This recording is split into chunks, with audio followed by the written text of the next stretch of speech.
Yassine Maloun, Azul Fidaoun, Monsieur le chef d'État qui est là. Nous sommes très contents que vous soyez là. Je salue aussi les représentants des élus, le secrétaire général de l'ADERA qui est là aussi, le secrétaire général de l'APC, et je salue les représentants des organismes et institutions ainsi que des associations. Et bien sûr, toute l'assistance présente dans la salle.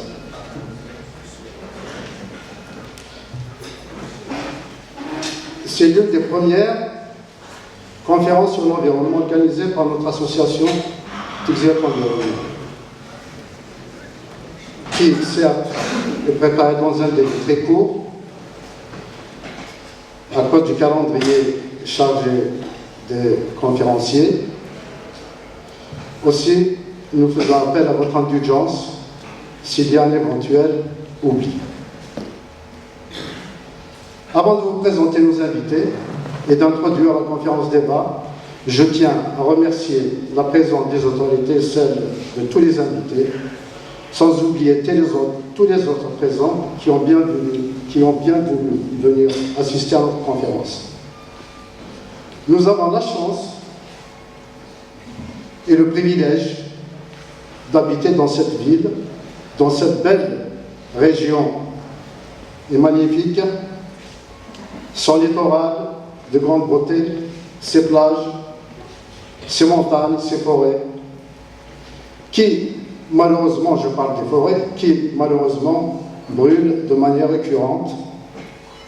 Et bien sûr, je tiens à souligner aussi tous les villages qui environnent Tigzirt, toute la commune. La nature nous comble de sa richesse, de ses bienfaits. Nous devons la remercier et l'association Tigzirt Environnement, qui existe depuis 3 ans, est créée pour que ce cadre de vie soit préservé, embelli et débarrassé de tout déchet. C'est la raison d'être de l'association de Tigzirt Environnement.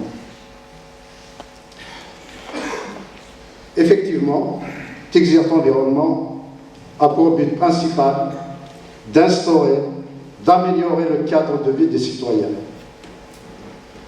Pour cette année 2017, notre programme d'action, qui sera détaillé par notre ami Théouche Arsré, qui est à ma gauche, chargé de la communication, se compose de quelques grands thèmes. Il les développera tout à l'heure. L'initiative de cette conférence débat est de montrer qu'il est possible de changer les choses dans le cadre d'une étroite collaboration, d'une bonne concertation entre les autorités, les élus, les citoyens et les associations, entre le savoir et la science qui est représentée par nos illustres invités qui sont à ma droite. Nous espérons que cette journée y contribuera.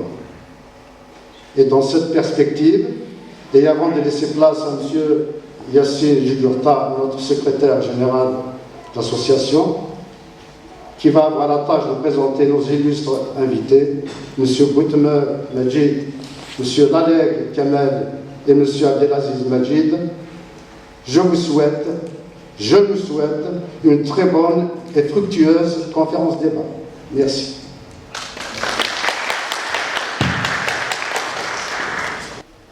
مرحبا بضيوفنا الكرام من كل مكان. Bienvenue à tous nos invités. Bienvenue à tous les responsables de toutes parties confondues, toute origine. Et donc je vais vous présenter donc, comme l'a dit notre président, nos illustres invités. Je vais commencer par M. Boutmer Majid, qui est à ma droite, qui est professeur des universités européennes, qui est docteur en physique nucléaire et physique des particules, qui est également directeur de recherche au CERN, qui est le Centre européen de recherche nucléaire, et qui est candidat au prix Nobel de physique. Je vais présenter également M. Abdelaziz Majid, qui est professeur des universités en Allemagne, et qui est également spécialiste dans la provocation des pluies et reverdissement des déserts à l'échelle internationale. Alors, quant à ma gauche, je présente M. Lalek Kamel, qui est modérateur, qui vient de rejoindre notre association en tant que conseiller en appui technique. Il est également expert en communication sociale et dynamique des groupes, expert international sur les programmes jeunesse et société civile, expert international près de l'ONU, de l'Union européenne et de la Banque mondiale. Je vais redonner donc la parole à M. Lalek pour nous expliquer le cadre de l'organisation de la conférence.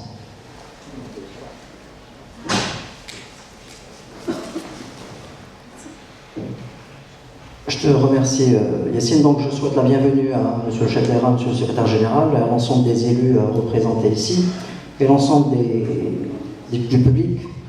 Donc nous avons effectivement, pour reprendre un petit peu ce qu'a dit M. le Président, l'organisation de cette conférence dans un délai très court. Donc au vu des calendriers de chaque intervenant qui était vraiment très serré. Donc on a fait ce qu'on a pu. Mais l'essentiel pour nous, c'est que vous soyez présents et qu'on puisse amorcer justement cette conférence qui est très utile pour la ville de Tixirt. Et donc cette conférence, comme je vous l'avais dit, il y aura une communication de nos deux conférenciers ici présents. Moi, j'ai le rôle de modérateur, donc je vais gérer un petit peu les débats. Et j'interviendrai un petit peu sur mon domaine d'action qui est la société civile, sur lequel je travaille. Donc on discutera un petit peu sur la réactivation du tissu associatif au niveau de Tixirt. Nous parlerons dans un deuxième lieu sur le plan d'action de Tixirt Environnement, cette association que je viens de rejoindre. Et nous ouvrirons un débat ouvert à la fin des communications pour pouvoir un petit peu échanger entre nous. Donc au niveau des deux étapes qu'il y a, donc il y aura une première étape qui concernera les communications de nos conférenciers. Une deuxième grande étape concernera donc l'ouverture du débat avec les conférenciers. Donc quelques principes de base de la gestion des débats, c'est il faudra que les questions soient liées aux thématiques, donc il faudra éviter de sortir du cadre des thématiques. Et puis je pense que ça va apporter un plus pour l'ensemble de la population de la ville de Tixirt. Donc je vais passer la parole à notre ami Tirouche Areski, qui va présenter un petit peu l'association, qui va présenter le plan d'action 2017. Je réinterviendrai juste après lui pour approfondir un certain nombre de points sur le plan d'action 2017 que nous allons mettre en place au sein de l'association et au profit de la ville de Tixirt et ses environs. Donc voilà.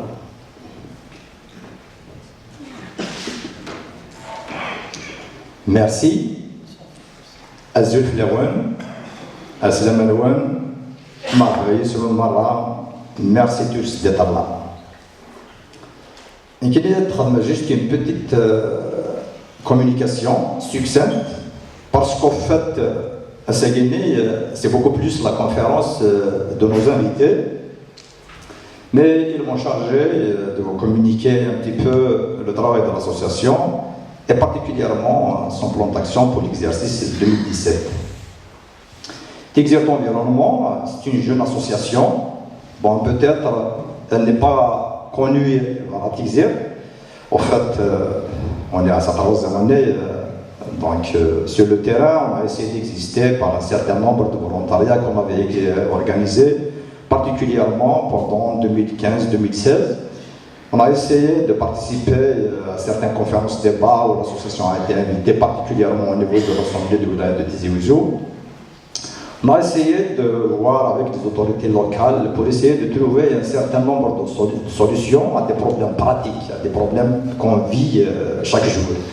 Je vous apprends bien en matière d'environnement.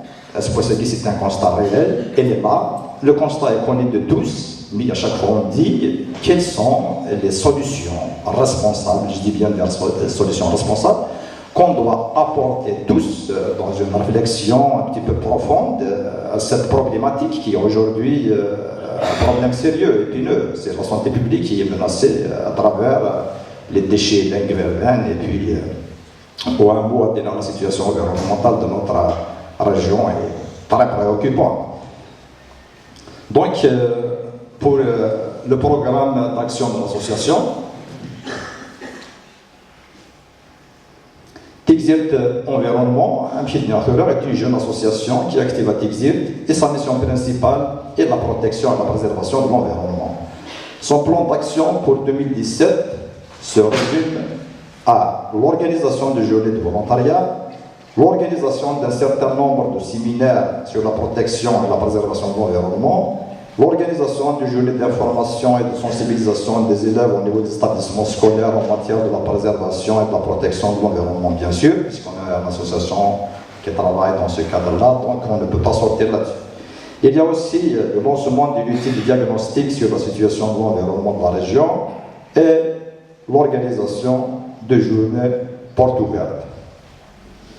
On a essayé de comprendre un petit peu pourquoi protéger notre environnement. C'est très simple.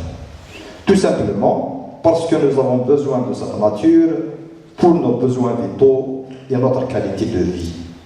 Il est donc impératif pour nous tous d'adopter des comportements favorables à la préservation et à la protection de notre environnement qui est devenu aujourd'hui un enjeu majeur tant au niveau local, national et international. Nous savons tous que Tigzirt est une ville à vocation touristique et nous savons aussi le rôle très important de l'environnement dans l'activité touristique. C'est pour cela que la préservation de l'environnement constitue un élément fondamental dans la réussite du tourisme et du développement local durable.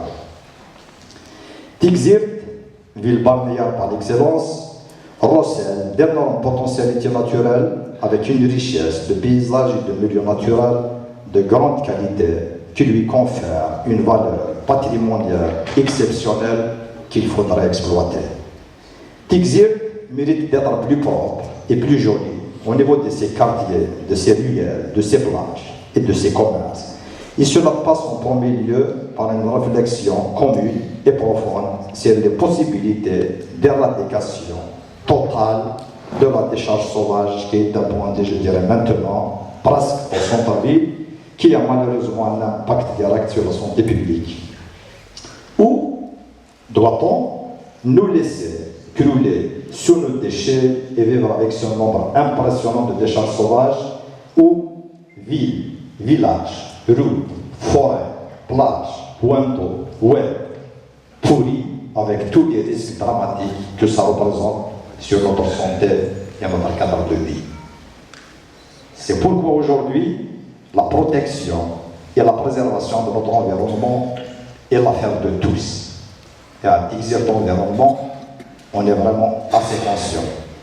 Je terminerai par dire que l'éducation des enfants à l'école en matière de préservation de l'environnement est le premier facteur de prévention. Merci de m'avoir écouté.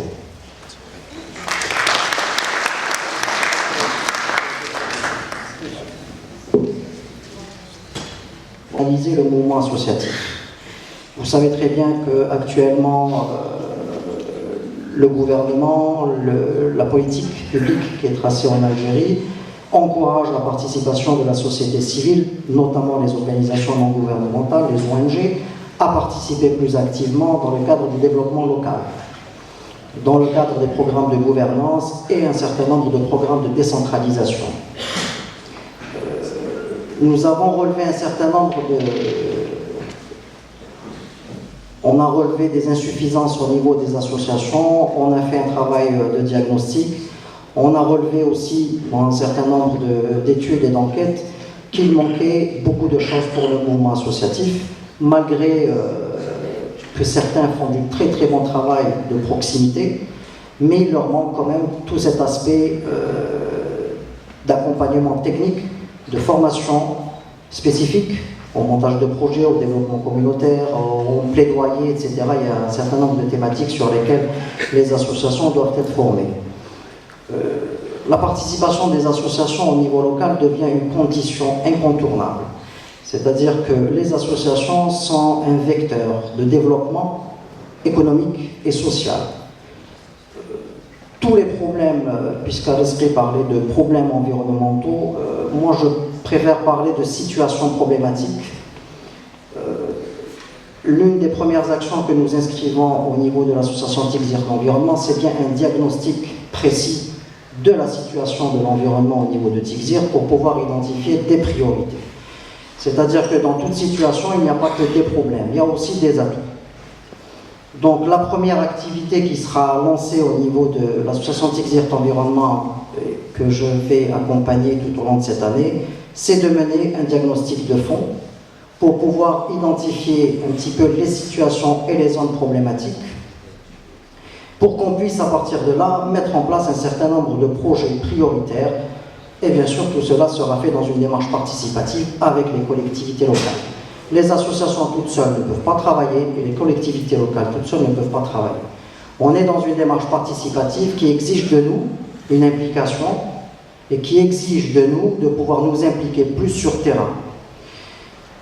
Donc ce qui voudrait dire, je ne voudrais pas trop prendre la parole, mais on reviendra, ce qui fait plaisir aussi, c'est que Tigzirt environnement, la ville de Tigzirt, la commune de Tigzirt a été, vous le savez, retenue dans un programme qui s'appelle le CAPDEM, qui est un programme de renforcement des capacités des élus, notamment, mais aussi tous les acteurs locaux qui gravitent autour de la ville. C'est un programme multilatéral, donc c'est un programme de coopération entre le gouvernement algérien représenté par le ministère de l'Intérieur, l'Union européenne, qui est le bailleur de fonds, et le PNUD. Donc ça, c'est un programme très intéressant pour la ville de Tigzirt. Il y a 10 communes qui ont été retenues, et Tigzirt fait partie justement de ce programme. Et l'une des priorités, ou le premier axe sur lequel travaille ce programme, c'est bien le renforcement des capacités de la société civile, dans le cadre de la mise en place de la gouvernance, de la démocratie participative et d'une participation plus active du mouvement associatif au niveau local. Nous avons d'autres programmes, par exemple à l'Union européenne, nous avons un programme de renforcement des capacités des associations, mais ce que nous disons, c'est que beaucoup de programmes profitent à d'autres wilayas et on a des communes qui doivent être justement intégrées dans ces programmes. Et il est utile d'aller regarder un peu plus profondément dans des associations, ce qu'on appelle nous les associations de proximité, c'est-à-dire des petites associations qui font de l'excellent travail de terrain, qui font peu et bien. Donc nous, cette année, on va se consacrer d'abord à mettre un peu d'ordre, d'abord dans cette association, de tracer un programme de formation spécifique pour les associations, et l'une des autres priorités, c'est que nous allons aussi accompagner les citoyens de la ville de Tigzirt, notamment les jeunes, à s'impliquer et à se structurer dans le mouvement associatif pour qu'on puisse faire des choses concrètes. Donc dans un premier temps, je vais laisser, donc je termine un petit peu cette communication très brève, mais je reviendrai dans le débat sur un certain nombre de points par rapport aux questions sur la société civile. Et je vais laisser...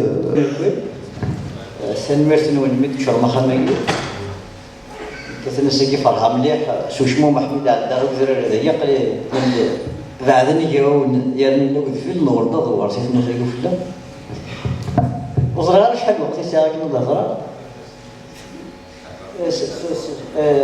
في combien de temps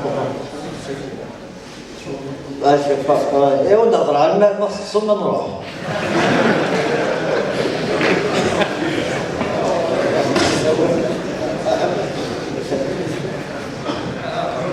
ثلاثة المثل يقول فراسني ثلاثة المرس وشو محل المرس اللي احنا تاغزوي خاطر كيسين تمسلاي كل ناس ديال قرب عاوز تمسلاي في الانترنت تاعي طاسيك شتين في اللاس مثلا تذاكي كيف زاكن ولا حبب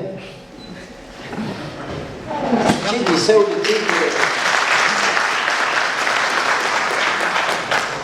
المرس العالي إن كون نهضر في أدخل ناشوطها صاروا ميث أو نهضر صاروا ميث مولتي مرر في كيفاش نونا تدرا قبيلي كيف تدرا سمازيغت قبيلي يعني ماشي سمازيغت وين ورسينا هذا مازيغ ناوي سينا صاروا ميث دي جبا مع هذا مازيغ في التماس سيسفل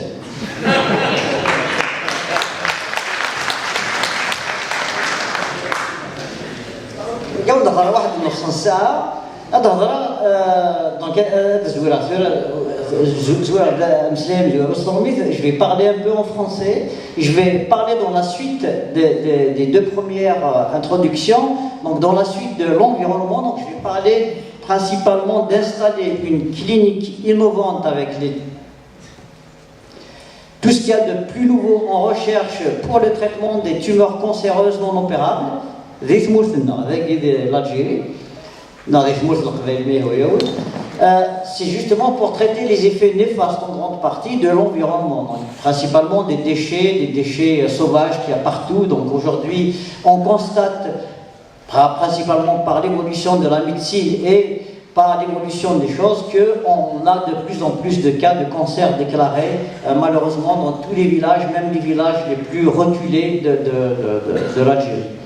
Donc là, il s'agit d'une nouvelle clinique qui n'en a qu'une seule opérationnelle pour le moment en Allemagne, elle est à Heidelberg, donc elle n'existe même pas encore en France, et c'est de la portée de l'Algérie de construire une telle clinique qui servirait pour la recherche fondamentale dans la physique, dans la médecine, dans la biologie, et bien entendu la clinique et toutes les techniques qui s'y attachent se sont maîtrisées par des Algériennes et des Algériens qui sont en grande partie certes à l'étranger, mais il y a une grande partie jeune et dynamique qui est en ce moment dans le pays.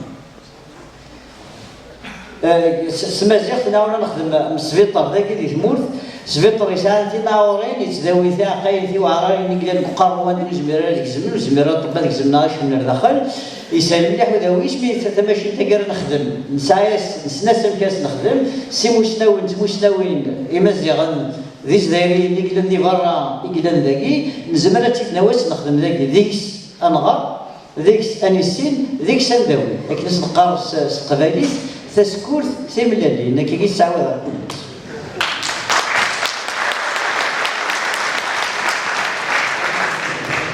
زمرات ذا خاطر ماشي شويه تولي مالح مزيان Vous pouvez passer le premier transparent, donc ça sera un talk PowerPoint. Il y a le physicien, donc ma formation initiale, je suis physicien nucléaire, je suis spécialiste des bombes atomiques si vous voulez, des destructions massives. Je suis venu ici avec l'autorisation du gouvernement français et le but c'est de vous expliquer comment faire des bombes atomiques à l'échelle subnanométrique pour tuer des tumeurs cancéreuses. Et c'est très efficace principalement dans le monde. J'ai le droit de dire, beaucoup de ça, mais chaque fois que je vois 2 ou 3 qui dorment, je vais vous raconter une blague comme ça vous réveille. كضرب شي خلاك ولا خطر شي خلاك يعني ما ولا كان تاع جوج من كيفاش Je vais parler principalement de la thérapie, c'est un mot un peu complexe. Thérapie, c'est exagéré, ça dirait on va guérir. Hadron, c'est quelque chose de fort en grec, c'est pour accélérer des particules lourdes qui sont principalement des protons ou des noyaux de particules. Donc là, c'est vraiment le sujet de la physique nucléaire. Et je vais essayer de convaincre l'audience qu'on est capable, ne serait-ce qu'en Kabylie, dans une région comme Tikzir, qui est une très belle région qui est tout indiquée pour tout type de thérapie, ou même en hauteur des montagnes comme chez moi, vers le Wakorona, de faire une telle clinique, de la tourner avec des moyens locaux, et même à savoir, on pourrait même la financer avec des financements locaux. Donc là, c'est à l'Institut de physique nucléaire de Lyon. C'est la photo il n'y a même pas longtemps, il y a 6 ou 7 ans, quand j'ai commencé à faire des petits accélérateurs pour éradier des souris. Vous remarquez que j'avais beaucoup de cheveux, ils étaient noirs. Ils ont blanchi très vite en essayant de faire cette technique-là. Donc le but, c'est bien sûr un centre de traitement et de recherche, principalement de recherche, avec une promesse qu'on aura un outil expérimental de quoi donner donc du pain sur la planche à pas mal de doctorants en Algérie. Donc on n'a plus besoin d'envoyer des doctorants. J'ai estimé à peu près qu'on pourrait toucher quelque chose comme 300 à 350 doctorants sur le territoire national pour des sujets d'expérimentation locale. Donc à la droite, c'est pour vous montrer, mais c'est pas quelque chose de très nouveau. C'est une technique qu'on a utilisée depuis 1890 par là, depuis qu'on a découvert les rayons X et la radioactivité. Alors, je vais vous raconter ce qui se passe sur ça. C'est une enquête en France, mais il est valable en Algérie. Il y a donc il y a 2 axes, l'axe vertical et l'axe horizontal. Sur l'axe horizontal, c'est la durée de vie de l'être humain. Donc sur la gauche, sur la droite, les points que vous avez, c'est le développement d'un cancer. Généralement, au début de notre vie, on a beaucoup de cancers qui se développent, mais notre corps est tellement bien fait qu'ils sont tout de suite attaqués par notre système immunitaire, elles sont réduites. Et de temps en temps, pour ceux qui n'ont pas de chance, le cancer prend. Ça veut dire, il se fera même gérandir, il y a un mini-jus.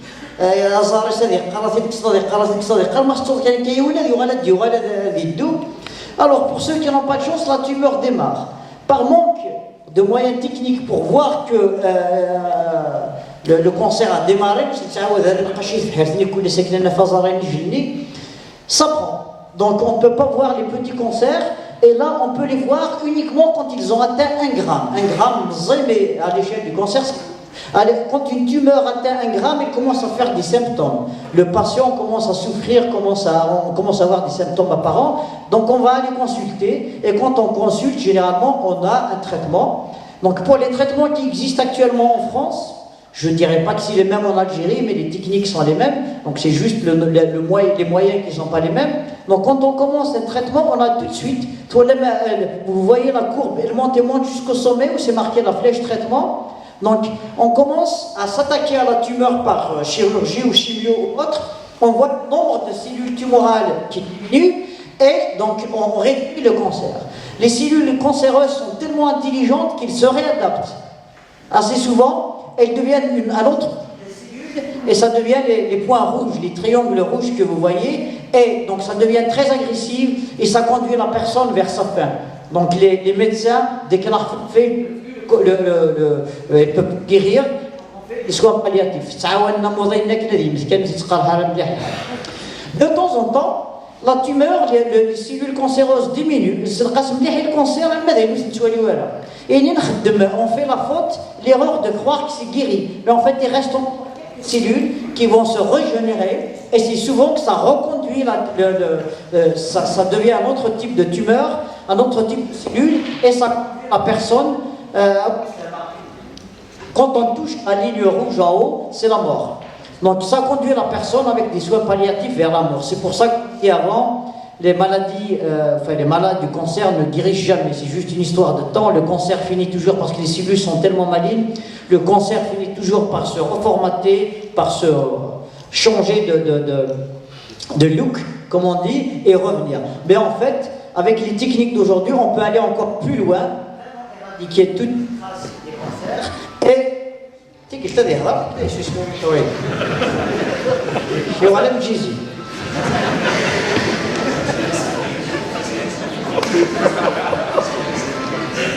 donc, de temps en temps,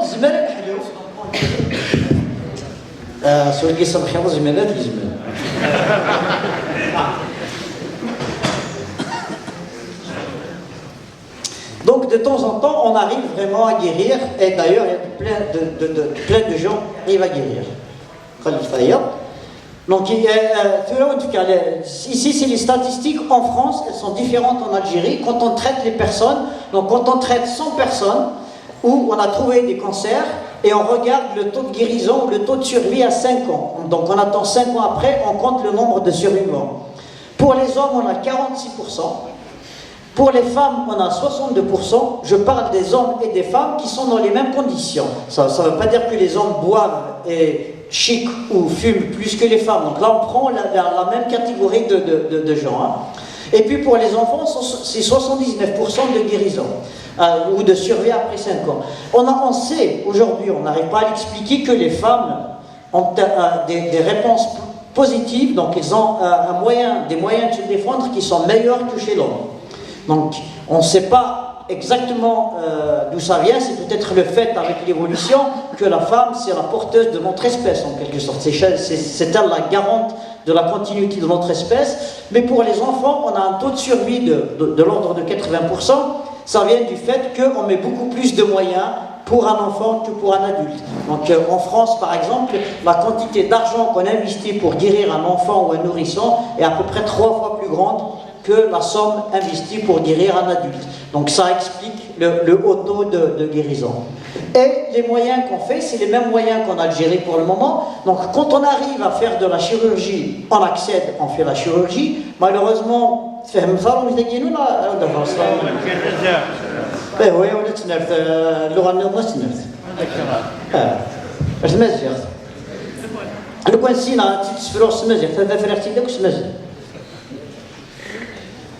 la chirurgie, donc on fait la chirurgie, il y a pas mal de tumeurs, surtout quand il y a des métastases, on n'arrive pas. On fait des agents physiques. Les agents physiques, principalement, c'est les rayons X, la radiothérapie.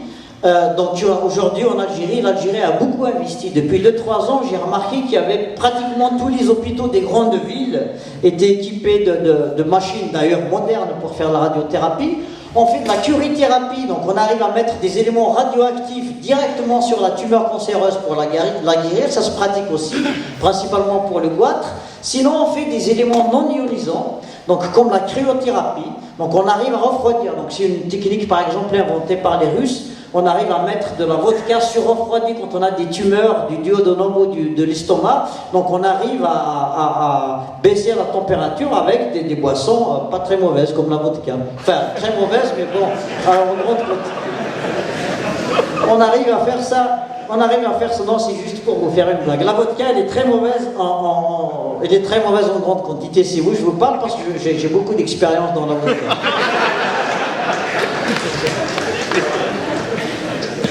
On parle des ultrasons, les ultrasons c'est les mêmes, mais ils sont utilisés, j'ai vu qu'on a ça à l'hôpital de Tizi Ouzou, on arrive à casser des calculs rénaux en les secouant avec des ultrasons. Aujourd'hui, il y a une équipe par exemple à Lille en France qui arrive à focaliser les ultrasons pour faire même disparaître ou essayer de guérir des tumeurs intracrâniennes dans le cerveau. On fait aussi des micro-ondes, c'est comme on réchauffe quelque chose à du lait ou autre, on arrive à réchauffer localement une tumeur jusqu'à ce qu'elle boue, et à ce moment-là, elle se réduit. Il y a d'autres traitements, donc les autres traitements, c'est la chimiothérapie, qui bien sûr, tout type de cancer qu'on traite aujourd'hui en France et en Algérie, je vous parle de ces deux pays parce qu'en fait c'est pratiquement similaire, et les techniques, même les noms, tout est similaire entre la France et l'Algérie pour ces choses-là. La chimiothérapie s'attaque malheureusement à beaucoup plus de tumeurs, à beaucoup plus de cellules saines, et s'attaque autant aux cellules saines qu'aux cellules cancéreuses. On joue juste sur le fait qu'on va exterminer les cellules cancéreuses en premier, et il restera assez de cellules saines pour qu'elles prennent le dessus. Il y a l'hormonothérapie, bon, elle a été abandonnée aujourd'hui, mais elle est utilisée encore dans certains pays comme la Russie. Il y a bien sûr, pour rejoindre l'association qui est le host de ce que je suis en train de vous raconter, l'agent majeur, bien sûr, il y a la prévention. Bien entendu, l'environnement lui-même, il faut réduire tous les agents environnementaux. Donc il faut, par exemple, je regarde et je suis navré de constater que dans tous les villages de Kabylie, en commençant par mon village, il est constamment traversé par des poids lourds énormes, et c'est un agent énorme. Donc il y a des rejets de métaux lourds et des gaz toxiques très cancérigènes partout. Et dans mon village, on a tout le monde. Les vieux, les jeunes, les moins jeunes, ils sont là, ils regardent les camions passer pendant 2-3 heures. C'est effarant. Donc et puis, donc, il y a les autres agents qui sont encore cancérigènes, qu'on pratique joyeusement en Kabylie, comme l'excès d'alcool ou de tabac, comme Chima ou la cigarette. Donc c'est aussi des agents très cancérigènes. Et puis aussi des éléments très très simples. Et j'ai vu aussi que les étudiants universitaires, ils utilisent allègrement des canettes de bière pour faire cuire des choses dedans. Ça a un goût terriblement bon. Mais c'est très cancérigène parce qu'on introduit, aujourd'hui on sait que l'aluminium est cancérigène, mais on sait qu'on introduit des atomes ou des impuretés d'aluminium dans la nourriture quand on l'étouffe dans des canettes de bière pour la faire cuire. C'est juste un détail technique.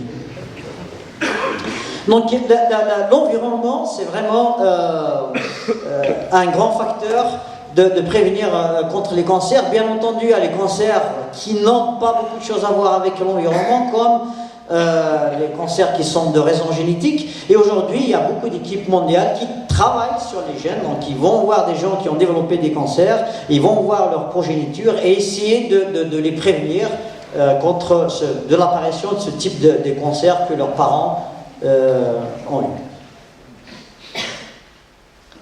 C'est mieux. Je vais vous parler de ce que je sais faire, c'est la physique. Je vais vous parler d'abord comment les oncologues, les gens qui sont spécialistes du cancer, m'ont expliqué le cancer pour moi et m'ont dit les cellules cancéreuses, c'est des cellules associables. Ça veut dire quand on a un cancer quelque part, elles se développent, les cellules, elles ne demandent pas l'avis des autres cellules. C'est par exemple, j'ai une verrue, c'est fermé. Elle se développe, elle grossit, elle peut devenir un cancer ennuyant si elle ne veut pas s'arrêter de grossir, c'est l'alimentation qui lui arrive. Elle ne regarde pas l'environnement, elle ne se dit pas je suis en train de pousser comme le nez de Pinocchio sur la joue de ce bonhomme, elle ne demande pas l'avis des autres. Donc elles sont complètement associables, elles demandent à manger et à se reproduire. Et ensuite, ils sont immortels. Aujourd'hui, il y a des chercheurs que je connais personnellement qui essayent de faire des choses comme la peau de l'homme avec des cellules cancéreuses mais gentilles qui nous écoutent. Les cellules qu'on a dans le corps humain, c'est des cellules qui... ça un peu comme... ils ont une petite queue et leur durée de vie est programmée dans la queue. Chaque fois qu'elle se divise pour faire une autre cellule, la queue se réduit, puis la cellulette se met. Mais les cellules cancéreuses, quand elles se reproduisent, elles ont toujours la même queue. Donc elles sont complètement intactes. Elles font des photocopies des mêmes cellules de départ. Elles sont dévoreuses d'énergie, elles sont très très malignes. Quand on a un cancer, on a n'importe quel cancer dans n'importe quel tissu de l'être humain, s'il y a un vaisseau sanguin qui est à plusieurs millimètres, des fois à des centimètres, elles savent qu'il leur faut de l'énergie. Elles sont capables de se changer d'elles-mêmes, de fabriquer des vaisseaux, pour aller pomper le sang à 2 cm plus loin. Donc en gros, c'est une colonie. Le seul moyen, si on les laisse se développer naturellement, le seul moyen de les tuer, c'est parce que la seule chose qui peut être contrainte dans le corps, c'est la fin du corps elle-même. Elles vont mourir quand elles ont tué la personne qui les habite. Et puis par manque d'énergie, elles vont disparaître avec la personne. Encore, heureusement aujourd'hui, parmi les cancers, les tumeurs qu'on connaît, il y a à peu près 99% qu'on sait qu'ils ne sont pas contagieuses. Donc même si on donne du sang, qu'il y a certaines cellules cancéreuses qui sont passées d'un patient à l'autre, ça ne prend pas chez l'autre. Parce que la cellule ne comprend pas l'autre environnement, elle va trouver encore d'autres agents qu'elle ne comprend pas qui finiront par les tuer. Heureusement, c'est le seul facteur. Si c'était contagieux, notre espèce serait finie depuis déjà l'apparition des premiers cancers.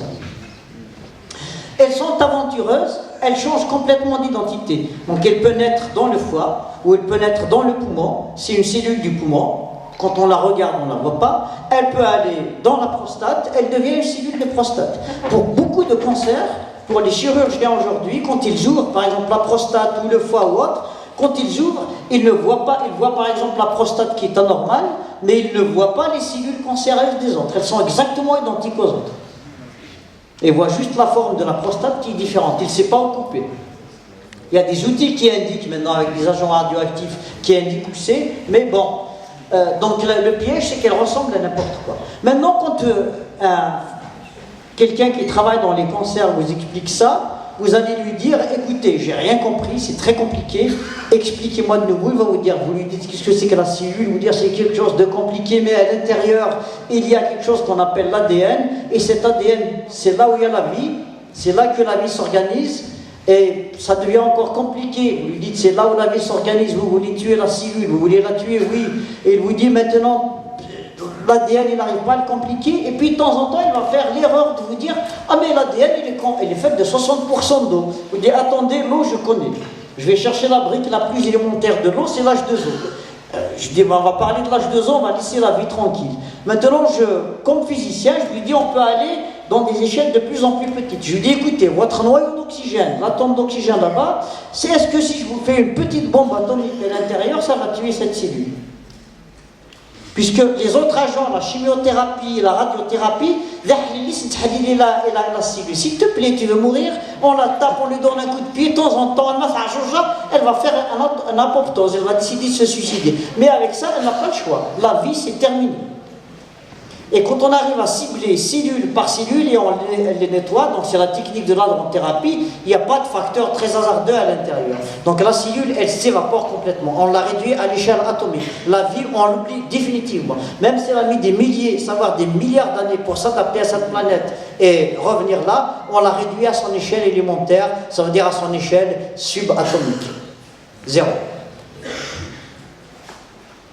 Alors la physique élémentaire dont je suis spécialiste, ah oui, alors voilà, il n'y a rien qui se passe par magie, on a des éléments qui forment notre matière, il y en a un objet de matière que j'ai mis comme sphère bleue, l'autre une sphère rouge, c'est deux objets de matière quelconque. Ils ne peuvent pas se parler sans échanger quelque chose. Donc je ne peux pas voir ce monsieur sans qu'il y ait la lumière qui aille le frapper, la lumière revient.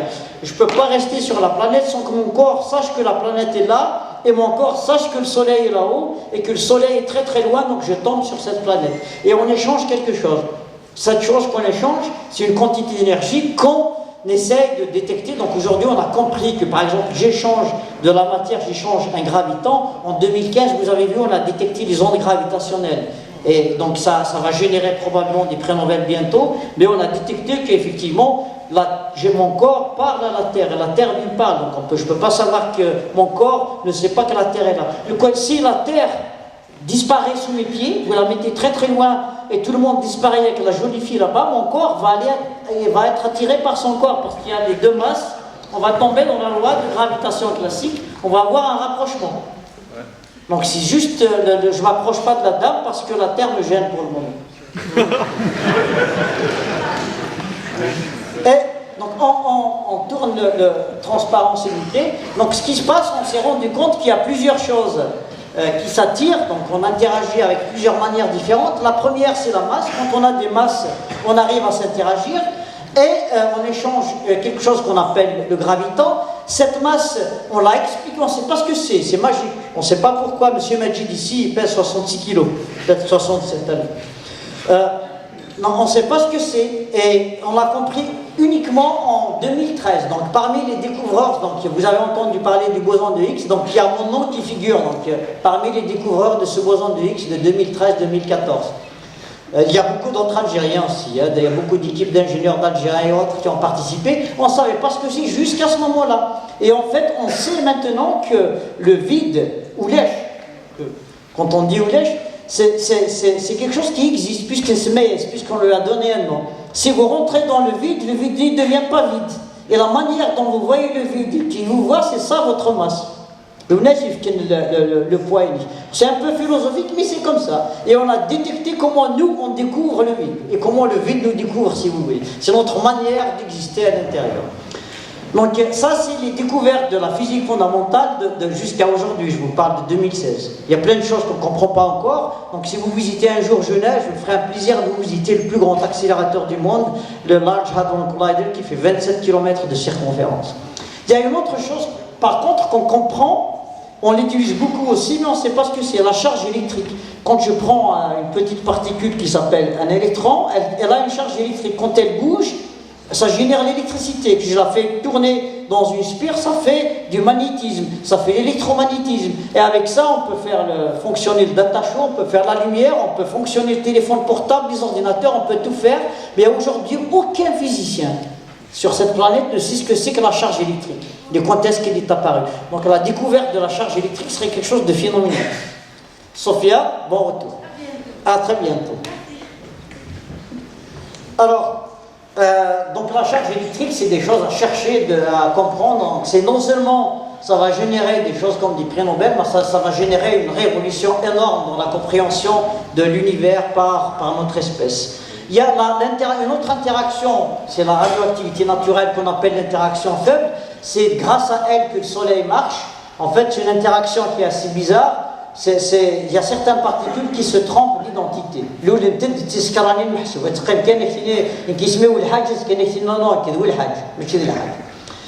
C'est le changement de particules d'une manière quasi instantanée, on appelle ça l'interaction faible, qui a une charge qu'on appelle la faiblesse, mais qui est la responsable de la radioactivité qu'on utilise toujours dans les thérapies du cancer. Et là, l'autre interaction sur laquelle je travaille, c'est la chromodynamique quantique. Si je vous ai dit tout à l'heure, les bombes atomiques, c'est le nucléaire lui-même. Pourquoi dans un noyau, si j'essaie de bouger quoi que ce soit, ça donne tout de suite 1 million de fois plus d'énergie que si j'essaie de bouger un atome. Donc, c'est des choses assez comprises, mais c'est cette chose-là qu'on va utiliser maintenant pour aller faire des nanos ou des toutes petites bombes atomiques à l'intérieur des cellules tumorales. Donc, pour juste vous expliquer qu'il y a beaucoup de travail pour les jeunes, toute la physique qu'on connaît aujourd'hui, on est sûr qu'elle ne représente que 4% de ce qui existe réellement. 96%, c'est pas 96 milliards. وين تعيشي وين الليل وين تسوي له زرا راك تشوف وسالك زرا تشوف اي نسنك وين تسوي ليك وبين 4 مليار بوين غادي يضرب اللي كنا نروح باش كان اساس كسار conférence بومردس في les trous noirs matière noire c'est ouvert aussi. J'expliquerai, c'est la matière noire, d'où elle vient, enfin pas, pourquoi il y a la matière noire et comment peut-on la chercher. Je suis 96% Maintenant on peut avancer pour aller plus vite. Donc là on avance, on saute celui-là, c'est un peu compliqué. Vous pouvez sauter encore. C'est juste pour vous dire, quand on va construire la nouvelle machine qu'on va construire, par exemple si on la construit ici, la matière première c'est rien. Si vous prenez juste une cellule, une petite cellule humaine, il y a à l'intérieur 10 puissance 14 protons. On peut faire marcher, si on prend une cigarette, la cendre qui vient d'une cigarette, suffit pour faire marcher une machine nucléaire, comme le collisionneur au CERN, pendant 10 ans sans arrêt. C'est pour vous donner l'ordre de grandeur de l'énergie de la puissance de la formule E égale mc carré. Donc on saute, on tourne. Voilà. Alors, en avant, pardon. En avant, donc ça c'est des choses qui existent, on s'arrête là. Donc pour s'arrêter là, donc vous voyez sur la gauche, c'est la machine qu'on veut construire, elle fait à peu près 30 mètres. Bien sûr, c'est une machine nucléaire, donc on la construit d'Outhmouth, sous le sol, à 10-15 mètres en bas. On construit la clinique dessus et les particules remontent. Donc aujourd'hui, c'est des machines développées par des laboratoires comme le CERN, le Centre européen, mais elles se vendent en Allemagne, il y a Siemens Medical Imaging qui est la en main. Donc on peut vraiment la faire installer, à défaut de la faire développer par ici. Je pense qu'on gagnerait du temps pour acheter directement la machine. Elle fonctionne de la manière où c'est indiqué sur la gauche. Donc on a un ballon de rugby, on a une forme de melon, qu'on essaie de scanner en 3 dimensions avec un faisceau de particules qui sort. Donc ce que vous voyez, les 2 aimants de sortie là-bas, c'est les aimants de scannage. Et en fait, je vous dis on scanne, on arrive à scanner un volume. Le temps qu'il faut pour scanner un volume aussi gros qu'une pastèque se mesure en microsecondes. 1 millionième de seconde. Ça veut dire on peut... Là, je vais vous parler d'une technique, je vais revenir tout de suite à ça. On arrive à extraire une tumeur non opérable, pour ceux qui dorment. On arrive à extraire une tumeur non opérable dans le cerveau qui fait la taille d'un abricot en 1 minute 30 secondes. Le cancer, le قالوا ذي المخ قال لي انت ليش مشمشت اسيدك سنتي دقيقه ونص بلا ما خدنا الناس الانستيزيو بلا ما يهزمنا قرويس بلا ما سمنت.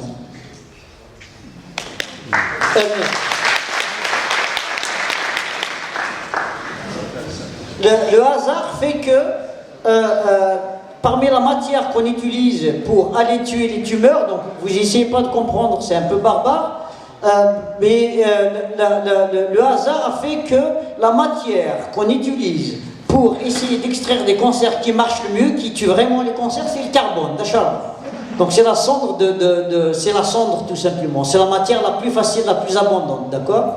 Donc c'est pas la peine d'essayer de bombarder avec de l'or ou du platine ou de l'uranium ou ce que vous voulez. C'est le plus efficace pour déclencher des réactions ou faire ce qu'on appelle des phénomènes de fragmentation à l'intérieur d'un noyau, c'est de lui envoyer un noyau de carbone à l'intérieur.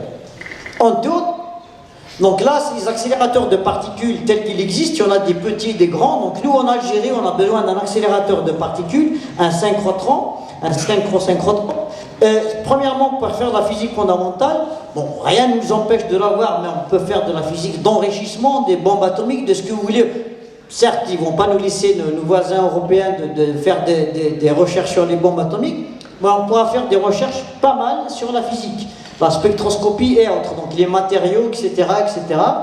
Sur la biologie, sur la chimie, d'une manière générale, et la chimie nucléaire, et par la suite, on pourra l'utiliser directement. Donc, pendant le jour, on peut l'utiliser pour extraire des tumeurs cancéreuses, comme on le fait aujourd'hui dans des pays très développés comme l'Allemagne ou le Japon. D'ailleurs, c'est les deux seuls pays qui ont des cliniques aujourd'hui dans ça. Et c'est pour ça que j'ai préféré... donc au lieu de commencer on va directement prendre la technologie par le haut, puisqu'on a des gens qui peuvent l'enseigner, on a des gens qui peuvent la comprendre ici au pays. Donc commencer par ce qui est bien. Donc ça génère énormément de recherches dans tous les domaines. Nanotechnologie, chimie, les macro-technologies, sans parler de l'informatique, de l'automatisme et des choses comme ça. Donc c'est le top niveau. Donc c'est au point où je vous dis, la machine qui tourne aujourd'hui à Heidelberg en Allemagne, quand le gars est devant la machine et qu'il est en train de scanner la tumeur dans son cerveau, la machine sait s'il y a du sang qui monte ou qui descend dans son cerveau. Puisqu'avec le cœur, quand le cœur pompe le sang monte dans le cerveau, la tumeur bouge un peu. Ben, le robot qui va irradier la personne sait exactement, temps réel, où est-ce qu'il est la tumeur pour la toucher, pour la cautériser cellule par cellule. Donc c'est vraiment, je veux dire, 10 ans en arrière, c'était de la science-fiction. Et je vous garantis qu'il y a eu pas mal de femmes et d'hommes algériens, donc des thésards, des doctorants, qui ont contribué à la recherche et développement de tous ces outils. J'en connais aucun qui est revenu.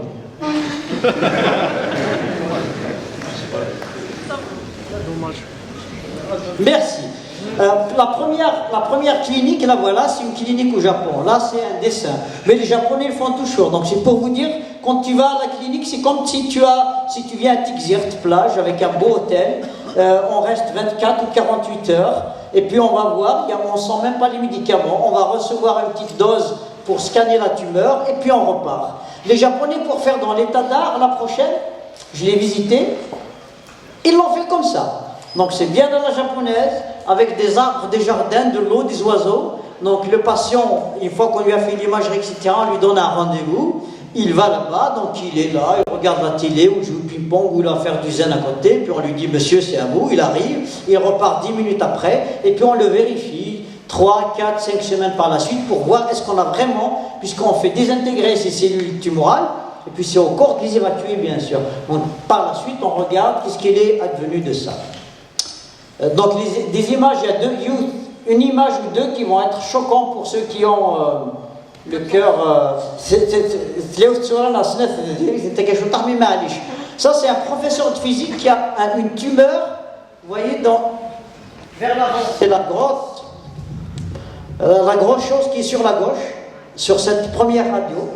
Donc il est énorme, ça lui a déformé même le squelette vers l'avant, ça lui a comprimé le cerveau vers l'arrière.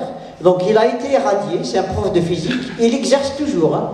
Ça c'est au Japon. 20 mois plus tard, vous avez le cliché de droite. Il est complètement guéri, rétabli. Donc la tumeur a été détruite, désintégrée, c'est le terme, et elle a été évacuée par ses voies naturelles. Donc lui, il a survécu. 7 ans après, il enseigne sa physique, il mange toujours de la craie comme tout le monde. En tout, c'est la même personne, mais c'est la vue de profil. On voit de ce côté-là que, c'est pas pour ceux qui ont des yeux assez fins, on peut voir la compression de la partie arrière du cerveau à cause de la tumeur. En principe, des tumeurs comme ça sont déclarées non opérables. et on suit la personne avec des soins palliatifs. On va juste aider la personne pour mourir tranquillement. Parce qu'il n'y a aucun chirurgien qui acceptera d'ouvrir le crâne, ni de toucher à cette personne. Donc, une autre tumeur, cette fois passée algérienne. Donc ça, c'est une tumeur qui est due au café, alcool et chuma. Donc on voit les trois agents, quand on les mélange pour les voies, je dirais, pas vraiment aériennes, mais qui sont directement en contact de ces agents, donc la fumée, l'alcool et le tabac, enfin la fumée et l'alcool principalement. Le chemin, c'est pas uniquement la fumée, c'est l'imsmen, donc c'est la salive qu'on avale, c'est directement en contact depuis la lèvre jusqu'à la sortie. Donc on a toute la surface interne, qui en fait, elle n'est pas interne au tissu, mais c'est une surface externe. Donc si je prends par exemple l'œsophage, elle peut être atteinte des tumeurs qui sont, si on les opère, parce qu'il faut opérer, c'est des tumeurs assez malignes qui vont tout de suite métastaser, il faut couper. Donc là, il faudra lui enlever la moitié de la langue, pratiquement toute la langue, et tout l'œsophage. Donc on peut lui sauver la vie, il ne pourra plus jamais avoir de langue, ni parler, ni quoi que ce soit. Donc il est toujours entubé pour vivre. Donc la personne, généralement, il préfère, il vous dit, vous ne me faites rien, donnez-moi des antidouleurs, il va rester 3, 5, 6 mois, et puis il va partir. Donc là, c'est une personne qu'on a nettoyée par devant et littéralement avec un faisceau de particules. Et vous voyez le résultat, il est guéri. Ça ne veut pas dire qu'il faut continuer de chiquer, hein, parce qu'on n'a pas encore la machine. Et on regarde pour des cancers, on a, pour ce type de cancer que j'ai cité ici, on arrive quand même à 74% de réussite. Ça veut dire pour chaque 100 personnes traitées, 74 guérissent. Et plus on prend tôt, plus ça guérit encore plus. Donc on tourne. Voilà, malheureusement, il y a un autre type de cancer qui est par exemple comme le verre qui est en bas, qui est très courant en Algérie, qui est généralement dû aux agents extérieurs comme les UV, les ultraviolets, et par excès. Ça vient toujours pour des ouvriers qui travaillent dehors. Donc il y a le soleil, il n'y a aucune législation de surveillance du bruit, du soleil, par exemple des émanations des machines quand on fait du goudron ou autre. Moi je vois des chantiers dans mon village ou autre, c'est ahurissant. Quand on filme ça, c'est inacceptable. Bien sûr, ça se fait directement aux yeux des autorités. Les autorités passent avec des 4x4 climatisés. Donc ça ne les concerne pas apparemment dans mon village. Mais je parle méchamment, je fais exprès. Hein. C'est pas méchant, c'est le minimum. Donc il n'y a pas de campagne de prévention. Donc à Tigzirt, vous avez la chance d'avoir une campagne pour l'environnement. C'est pas tous les villages de Kabylie. On n'a même pas une campagne de la chimio, etc. Ça coûte très cher à la société. On a un gain de qualité de la vie. Donc la personne soignée, il vit ce qui lui reste à vivre, mais une vie de qualité. Et on a bien sûr beaucoup d'économies à faire là-dessus. On va faire un outil de base de recherche et de thérapie pour les cancers avec des particules élémentaires, donc avec la physique nucléaire. À Alger, ils ont un vent de graphe, c'est des machines qui sont périmées en Europe en 1962, en France. Donc la dernière, elle est au musée à Grenoble, à l'ISN de Grenoble, ils l'ont arrêtée en 1978. Ils l'ont gardée parce qu'il y avait des pieds noirs algériens qui travaillaient dessus. C'est des gens qui étaient transférés d'Alger vers là-bas. Non, ils l'ont gardée en vie parce qu'il y avait des pieds noirs qui étaient partis de là avec un vent de graphe et qui travaillaient là-dessus. Donc, ça va faire bien sûr un outil de recherche, des recherches très innovantes en physique, ne serait-ce qu'en nanotechnologie. Il faut savoir que ces particules élémentaires permettent de voir des choses sous-nanométriques. Donc, on peut voir des détails très très très très petits avec. Bien sûr, on serait les premiers dans le contexte africain et on rentrerait de plein pot dans le contexte mondial dans la recherche.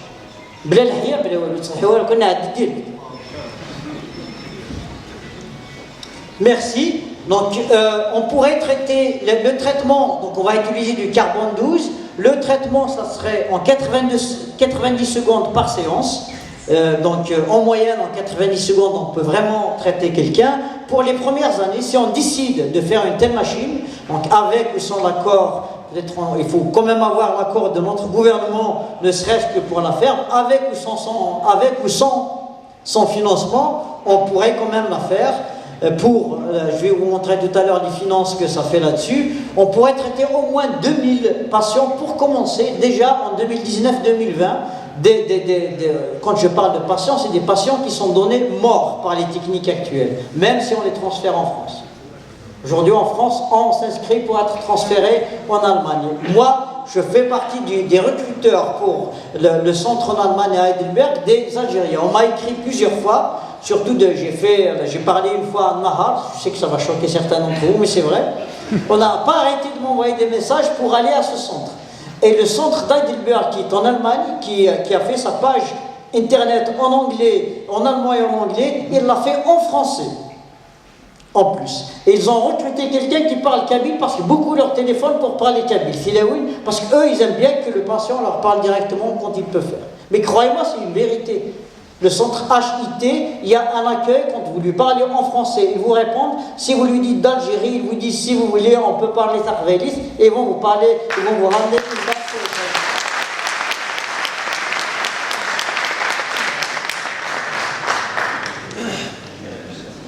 On tourne. Donc pour ceux qui font de l'architecture, ça sera un bâtiment comme ceci, en surface, avec les chambres et tout. Ce qui est le cercle qui est là-bas, ça sera enterré. C'est un bunker, on serait sur une dalle d'1 mètre d'épaisseur de béton. Et les lignes qui viennent, c'est des lignes vers les chambres de traitement. Là, on a prévu 3 chambres de traitement pour ce centre, pour commencer. Suivant. Donc là, une vue de profil de ça, où on pouvait le construire. Donc il faut un terrain de 3 hectares pour tout arranger autour. Suivant. Donc là, c'est le nombre de personnel qu'on doit avoir là-dedans. Donc tout est planifié. Donc pour faire une telle machine, on a même le nombre de personnes. On a une équipe technique de 8 ingénieurs, accompagnés de techniciens. Le nombre de médecins, ça serait à peu près d'une quinzaine, idéalement une trentaine si on a les moyens de financer ceci. Le fonctionnement pour toute l'équipe technique pour l'accélérateur, qui serait financé en partie par les traitements et une autre partie par les chercheurs qui vont faire de la physique là-dessus, c'est 2,5 millions d'euros par an. Ça, c'est calculé à la norme française, donc en gros, ça doit être moins cher en Algérie. La prochaine. Si je prends le cas de la France, ils sont 60 millions d'habitants, ils ont 150 000 nouveaux cancers à traiter par la radiothérapie par an. Ça, c'est la France. Nous, on n'est que 40 millions à peu près. Malheureusement, on a le même nombre de cancers par an. Puisque pour certains types de protection, on n'est pas encore au même niveau. Mais par contre, on a, pour les indications, il y a à peu près 18 000 à 20 000 Algériens qui meurent par faute de soins ou par faute de capacité de traiter. C'est des tumeurs qui sont cérébrales, qui ne sont pas traitables avec les techniques qu'il y a en France ou en Algérie actuellement.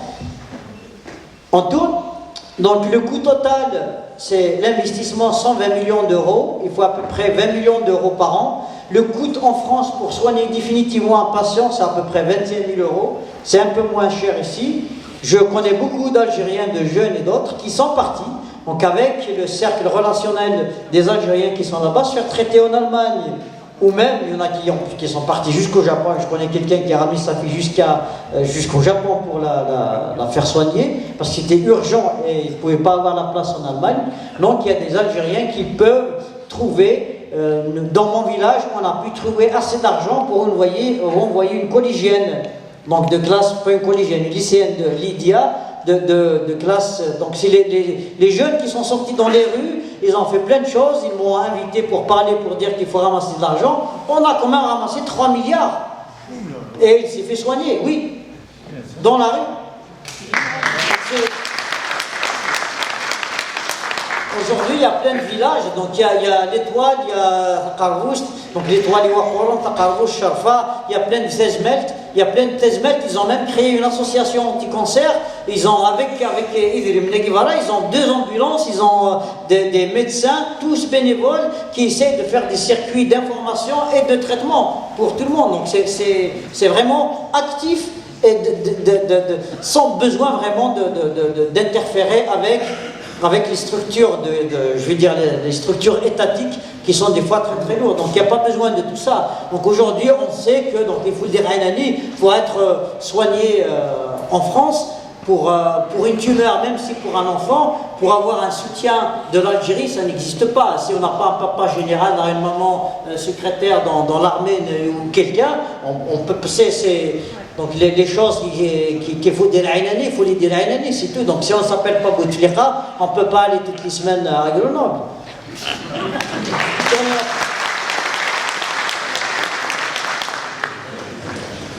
Les sujets de recherche, donc on a pas mal de sujets de recherche, on peut avoir pas mal de thèses, donc je vous ai dit tout à l'heure, on peut avoir, je dirais, 300 thèses de doctorat par an en Algérie. Vous savez le problème des jeunes Algériens?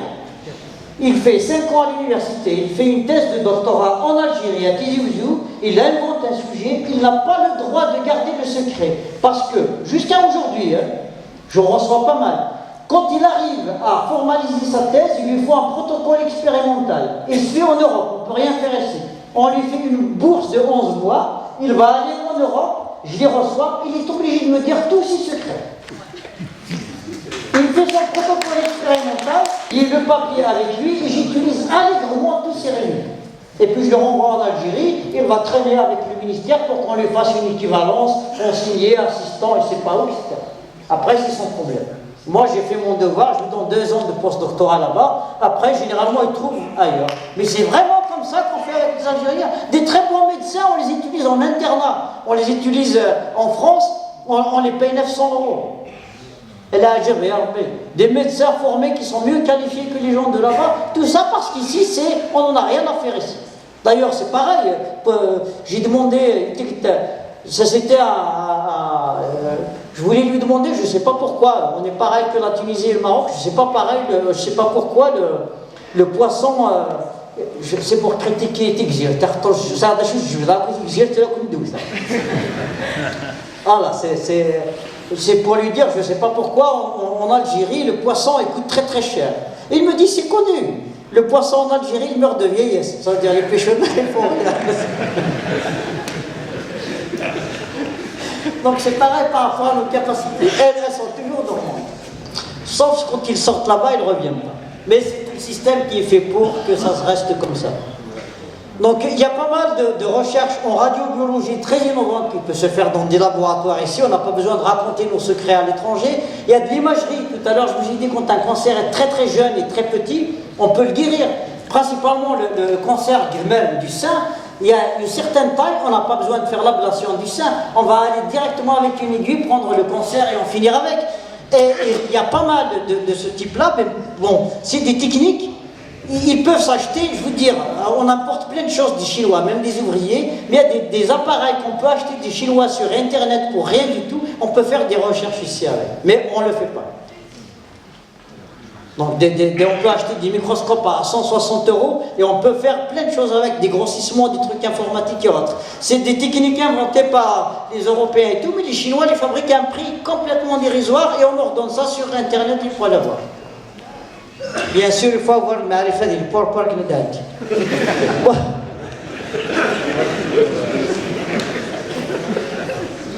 Il y a bien sûr l'économie de la santé, il faudra la revoir en Algérie, donc il faudra voir l'argent qu'on dépense et où.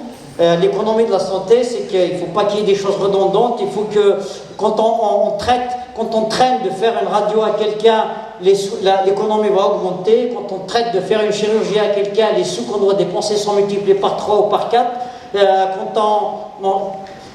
toutes les choses sont faites, généralement, il y a plein de choses, j'ai été visiter des choses, mais toutes les choses sont faites à peu près, on dirait que c'est fait exprès, alors qu'il peut faire mieux, mais il fait à peu près, parce que sinon c'est pas bon. Encore une, puisque je suis Tigzir aujourd'hui, je vais me lâcher. Alors, pour les pays, donc aujourd'hui, le pays européen en retard, c'est la Belgique et la Hollande, mais en 2018, ça sera parti. La Suède, c'est parti l'année dernière. La France, c'est peut-être en 2018. Il y a toujours un petit problème de bagarre entre les oncologues et les physiciens. Mais sinon, aujourd'hui en Allemagne, à Munich, il y a plein de gens qui démarrent des cliniques d'une manière privée, directe. Il y en a 3 qui vont démarrer.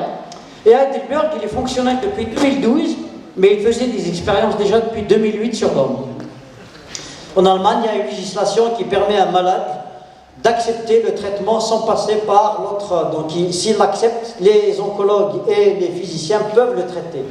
alors qu'en France, même si la personne accepte, si la loi ne l'accepte pas, il ne peut pas se faire traiter, même s'il y a les moyens. Donc la France, bien sûr, l'Algérie indépendante est complètement colonisée par la France sur tous les domaines aujourd'hui. Donc en Algérie, il ne faut pas chercher. Quand quelqu'un me demande le système d'enseignement en Algérie, je lui dis le LMD, il a été inventé en France, c'est le LMD. Tu es en Algérie, c'est le LMD. À part une copie un peu brouillon. Tu lui dis tout est pareil. Donc je suis écœuré. Là j'arrive, je commence à devenir vieux, je veux revenir, je veux reconnaître mon pays, rentrer, encourager des gens à rentrer, et je me rends compte qu'on fait vraiment du copier-coller. C'est pire que l'époque où on était colonisé directement par les Français. On tourne, j'exagère parmi critiques exprès.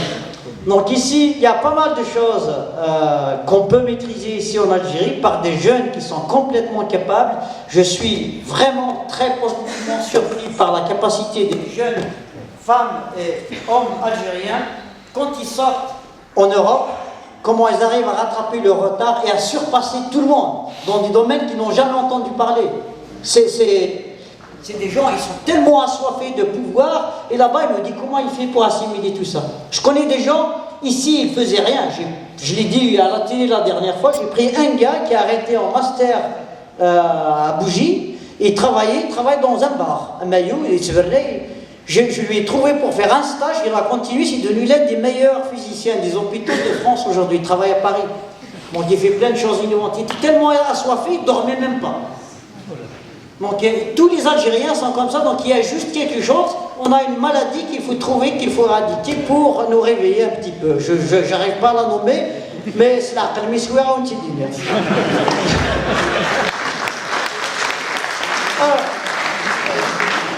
Donc actuellement, tout ce qui se fait en Europe et même ailleurs est directement transposable en Algérie parce qu'en grande partie il est fait par des Algériens. Je m'arrête là. Merci beaucoup.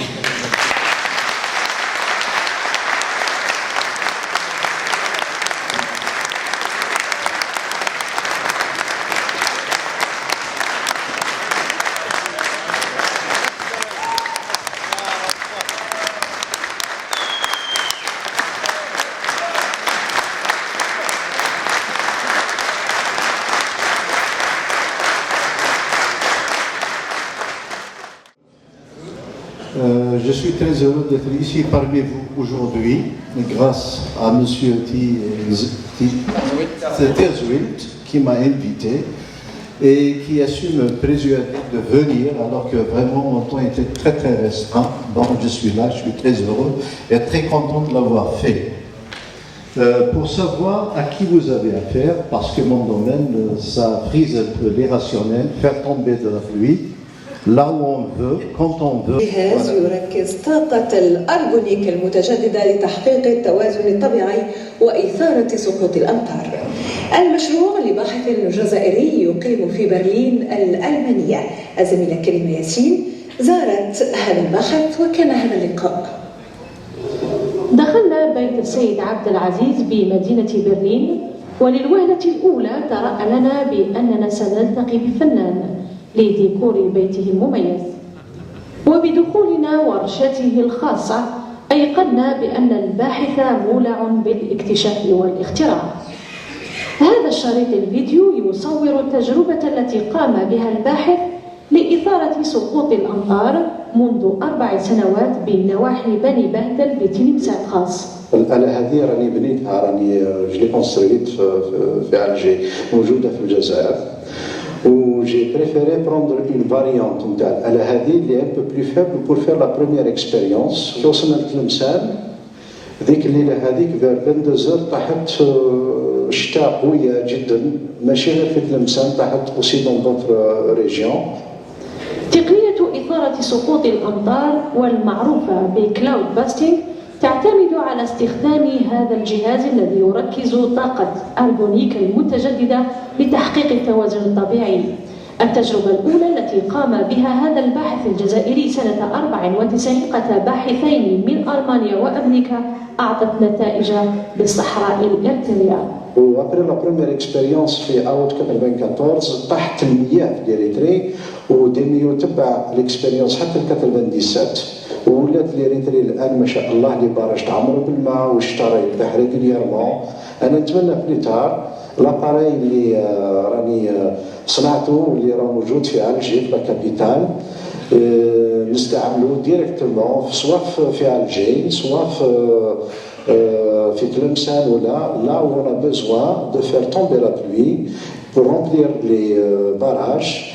مثل هذا الباحث الجزائري وآخرين كثيرين بالمهجر يمكن استثمارهم في تنمية الاقتصاد الوطني، تنمية يشكل الماء المحرك الأساسي لها.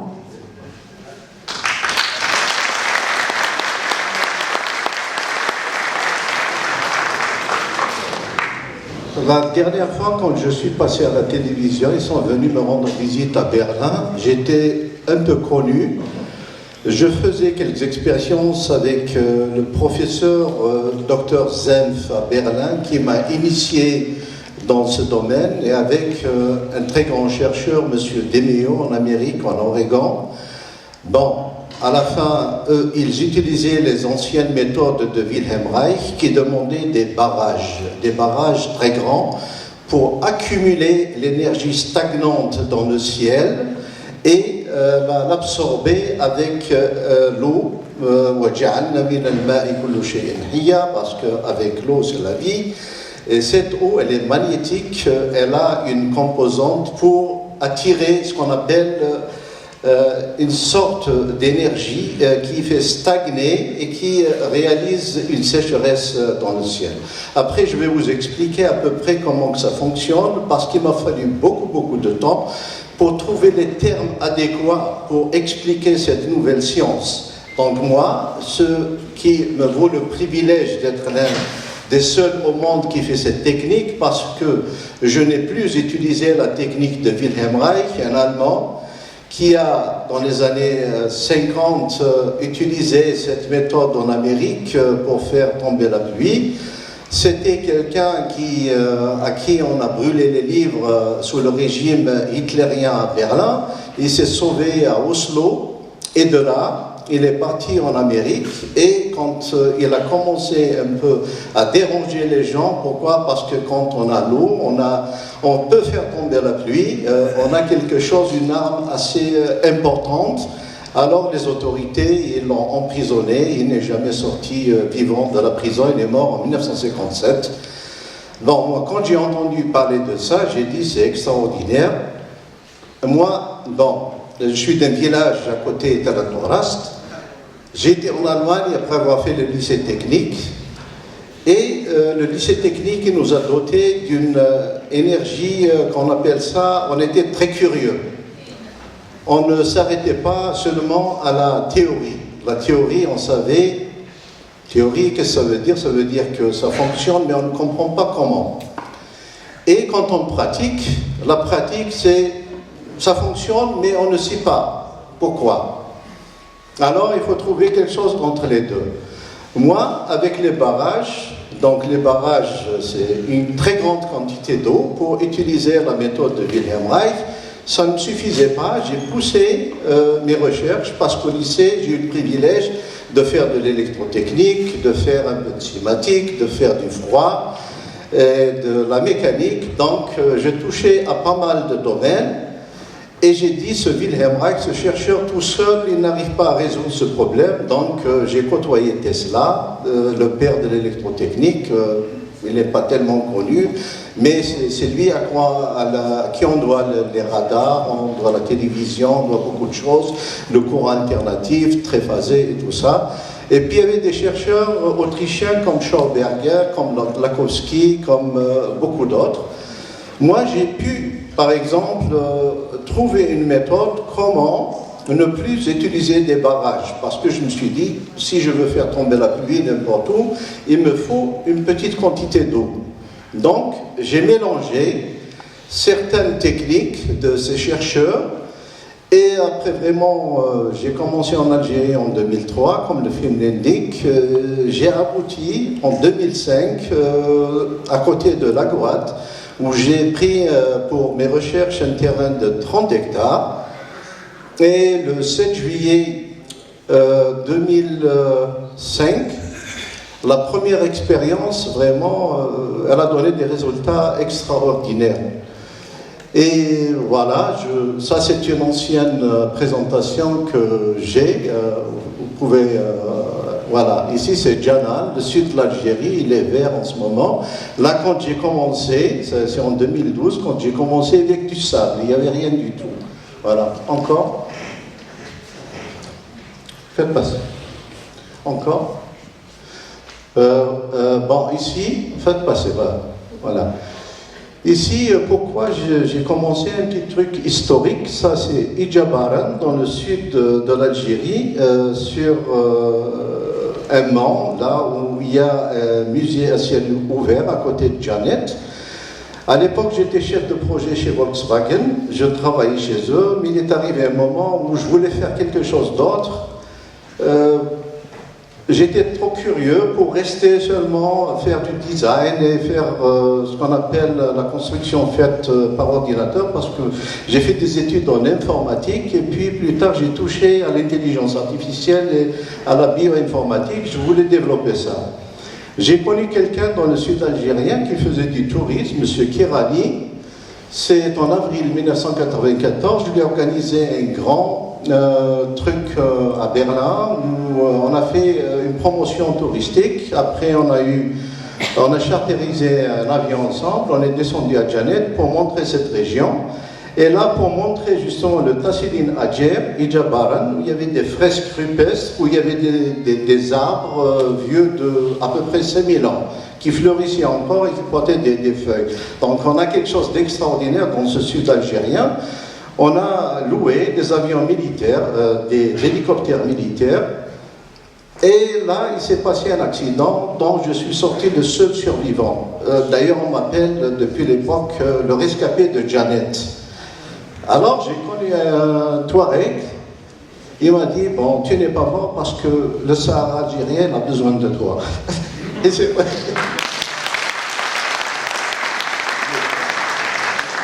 Encore.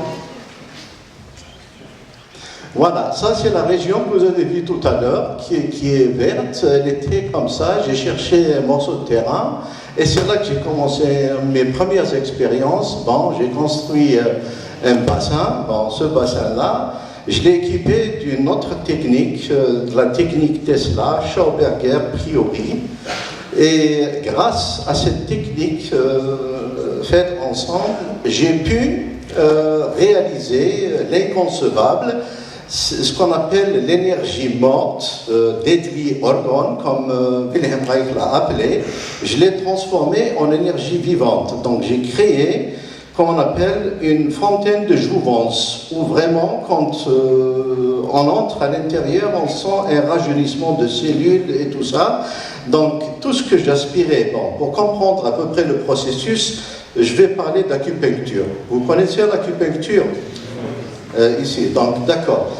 L'acupuncture, ça réside à trouver les points énergétiques sur les méridiens. Quand par exemple on a des maux de tête ou on a une maladie, donc on va se faire traiter par l'acupuncture en donnant un peu d'énergie. Quand on tourne à droite, on donne de l'énergie, on a un vecteur qui rentre, et quand on tourne à gauche, on enlève de l'énergie. C'est à peu près comme le hijama, on enlève un peu de sang, c'est à peu près le même truc. Cette technique, elle est très très vieille, elle vient de Chine, des pays asiatiques, elle était très mal connue, mais aujourd'hui, elle est reconnue comme science. Et moi, ce que j'ai fait, bon, ce cloud busting, cet appareil que Wilhelm Reich a construit à l'époque, j'ai compris, j'ai eu l'illumination, c'est comme une épingle d'acupuncture. Bon, lui, il faisait l'acupuncture sur la peau, moi, je la fais sur le ciel. Parce que, comme Hermès Trismégistos est l'ancien, disons, génie des années pharaoniques, qui a mis les 7 règles de Hermès, on les appelle, où il dit tout ce qui est en haut est en bas, il n'y a pas de différence entre le macro et le micro, donc l'univers et le monde des atomes, c'est la même chose. Eh bien, ce Hermès, il m'a permis de comprendre que la Terre, c'est un organisme Gaïa. D'ailleurs, il y a des gens qui expliquent ça. Et tout ce qu'on vit sur la Terre, donc, on peut le retrouver chez nous. Donc nous, en tant qu'être humain, on peut se comparer à ce macro-organisme qui est très grand. Donc j'ai eu l'idée que le ciel, c'était la peau. Ce que les Chinois appliquaient sur le corps humain, moi j'ai pu le transmettre sur le ciel. Donc j'ai appris à connaître les points énergétiques où il y avait un défaut d'énergie. Donc quand il y a un défaut d'énergie, ce qu'on appelle l'énergie vivante d'ailleurs, ça ne circule pas. Donc il y a une stagnation, deadly organ, l'énergie morte, et là c'est comme une cellule cancéreuse. Comme notre cher collègue tout à l'heure il a expliqué, donc elle fait ce qu'elle veut. D'ailleurs, on peut dire, bon, il y a une courbe, elle est comme ça, c'est la courbe normale, et puis on arrive à un stade, par exemple, où il y a une stagnation qui est causée la plupart du temps par des expériences d'explosion nucléaire au-dessus du sol, comme au Kazakhstan, comme en Russie. J'ai affaire justement à un projet en Mongolie, ça fait pas longtemps, en 2012, où j'ai pu éclaircir aussi le problème, parce que quand on découvre ça, on a des moyens avec mes appareils de débloquer cette énergie, et puis on a ce qu'on appelle des nuages qui se forment. On peut penser, on a un nuage qui arrive, le nuage, il est sain, donc il a besoin d'air, il a besoin d'un milieu sain. On dit par exemple un milieu alcalin, un milieu positif. Quand il y a dans un milieu positif d'ailleurs, les cellules cancéreuses ne peuvent pas se développer, impossible. Dès que dans un milieu acide, il y a cette énergie qui manque, le dor, il y a une transformation, il y a une dégradation. Donc on a un nuage qui arrive dans ce milieu, le désert, il se dégrade. Toutes les molécules H2O se dégradent, on a des atomes O d'oxygène et on a de l'hydrogène. Dans un milieu acide, ces atomes d'oxygène font le O3. O3, c'est de l'ozone. Et les autres molécules prennent d'autres transformations avec d'autres atomes. Moi, quand je viens, je transforme ce milieu, donc ces O3 vont se désintégrer. On a la plupart du temps, quand je fais des expériences, un ciel bleu, et puis tout d'un coup, on voit l'apparition de nuages, comme par magie. Et puis, ça dure 2-3 heures, jusqu'à des fois une journée, et la pluie vient, les nuages, ils sont très grands. Pourquoi? Parce que j'ai transformé le milieu, tout simplement. Voilà. Encore. Ça, c'est des Allemands, des chercheurs qui sont venus sur le site. D'ailleurs, celui-là, il m'a accompagné en Mongolie. Et on voit, par exemple, des nuages morts derrière. C'est des nuages gris qui sont comme tirés avec... on appelle ça une règle, ce qu'on appelle Dor Wolken. Les nuages, voilà, encore une... Ça, c'est l'appareil pour faire tomber la pluie. Il a deux parties. Il a le fameux bassin que j'utilise, là. Celui-là, il faisait 5 mètres sur 5 mètres avec 1,20 m de profondeur. Et là, au milieu, il y a la fameuse Wolken stabilisatrice, c'est celle qui retient les nuages. Celui-là, il transforme le milieu en milieu alcalin. Bon, c'est ce qu'on appelle les épingles d'acupuncture. Et puis, l'eau, elle est transformée. Elle peut, par exemple, retenir cette énergie négative et la transformer. Et puis, la stabilisatrice qu'il y a à l'intérieur, c'est une antenne Tesla qui, quand les nuages se forment, elle les tient. Elle ne les laisse pas partir et puis ils se renforcent comme ça. Encore une image. Voilà. Et après l'opération, on voit des nuages qui se forment de façon bizarre. Ici, ça ressemble à peu près à des plumes. Encore. Ou des nuages comme ça, toroïdales par exemple. Voilà. Encore. Ou par exemple en forme de spirale. Voilà. Encore. Ici, c'est une image qui a été faite parce que la plupart du temps, quand je travaille, je n'ai pas le temps de faire moi-même des photos. Le premier film que j'ai mis sur le net en 2005, il m'a coûté 3 ou 4 caméras parce que quand il commence à pleuvoir, j'ai pas le temps de démonter et tout ça, donc j'ai pas pu récupérer les films, mais j'ai réussi à faire un film que j'ai ici.